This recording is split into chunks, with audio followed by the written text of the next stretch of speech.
Hello everyone, I hope you are doing well.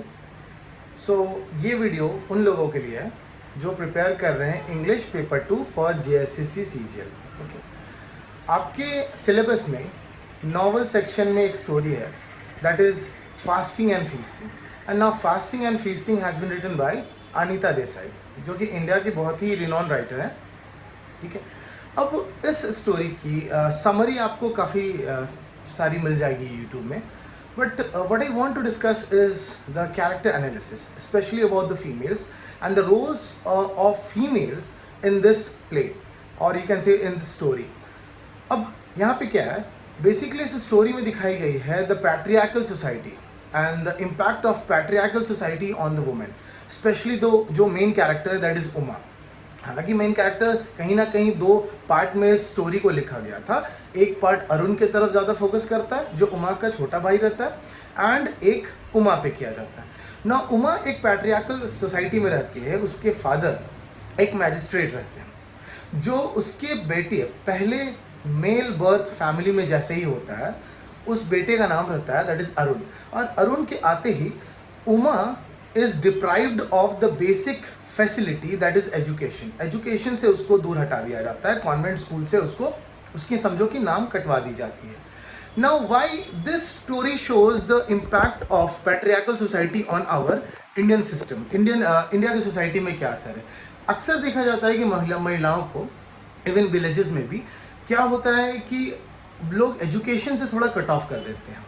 ठीक है, वो ये सोचते हैं कि like the females are only made to do household chores, घर के काम करने के लिए वो बनी है। और ये इम्पैक्ट देखने को मिलता है उमा पे। उमा हालांकि बहुत ही ज़्यादा एक ब्राइट स्टूडेंट नहीं रहती है, but she was willing to study. अब उसके बेटे यानी उमा के फादर, ठीक है, उमा के फादर अपने बेटे की देखभाल करने के लिए उमा को असाइन कर देते हैं। और यही इम्पैक्ट उमा की कज़न सिस्टर पे भी होता है, आई मीन कज़न पे होता है, दैट इज अनामिका। याद रखना, अनामिका एक इम्पॉर्टेंट पार्ट है इस स्टोरी का, जो उमा की कज़न होती है। And she had got the scholarship for Oxford university. Oxford में बेसिकली उसको मिल जाता है पढ़ाई करने का मौका, बट इवेंचुअली उसके फादर बोलते हैं, उसके पेरेंट्स बोलते हैं। पेरेंट्स कौन होते हैं अनामिका के? Lily aunty and Bakul uncle. ये सब मैं वो पॉइंट्स बता रहा हूँ जहाँ से क्वेश्चंस आ सकते हैं। Lily aunty and Bakul uncle बोलते हैं कि after all you are mature and you need to marry, so एक वेल्दी फैमिली देख के उसकी शादी करा देते हैं। नाउ अगेन यहाँ पे डिप्रिवेशन देखने को मिलता है। किस चीज़ का? एजुकेशन का। उमा के साथ भी डिप्रिवेशन हुआ। अनामिका ने तो कुछ पढ़ा भी, लेकिन उसके हायर एजुकेशन से वो डिप्राइव कर दी गई, वंचित कर दिया गया।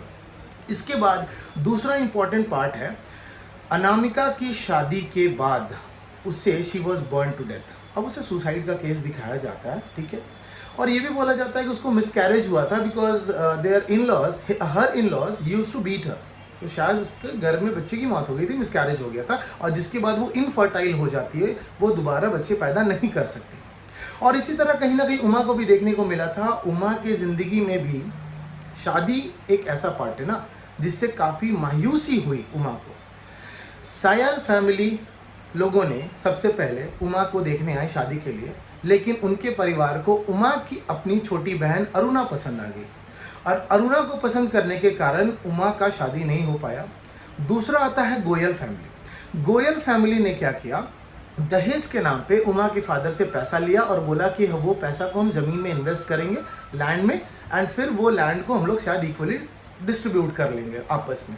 लेकिन वो जमीन ले लिए, लेकिन आफ्टर ऑल वो बोले कि हमारा सन हायर स्टडीज करना चाहता है, और हायर स्टडीज करने के कारण आप चाहते हो तो ये एंगेजमेंट ब्रेक ऑफ कर दो। तो शादी तो नहीं हुई थी गोयल फैमिली के लड़के से, लेकिन एंगेजमेंट टूट जाती है। कॉम्प्रोमाइज करते हुए उमा को शादी करना पड़ता है एक हरीश नाम के लड़के से, जो मीरठ का रहने वाला होता है, एंड वो भी एक तरह से डॉरी स्कैम होता है। वो उमा के फादर से मॉडेस्ट डॉरी लेता है, बहुत ज़्यादा नहीं लेता, लेकिन वो भी अपने बिजनेस, अपने डूबते हुए बिजनेस को बचाने के लिए उमा के फादर से डॉरी लेता है, उमा से शादी करता है। लेकिन फिर पता चलता है कि ही वॉज ऑल्सो मैरिड, 4 बच्चे का बाप होता है वो। तो कहीं ना कहीं उमा के लाइफ में भी ट्रेजेडी दिखा, एजुकेशन से, शादी से। उमा की कज़न अनामिका की भी जिंदगी में दिखा प्रॉब्लम, शादी से एंड शादी से एंड लाइक एजुकेशन से।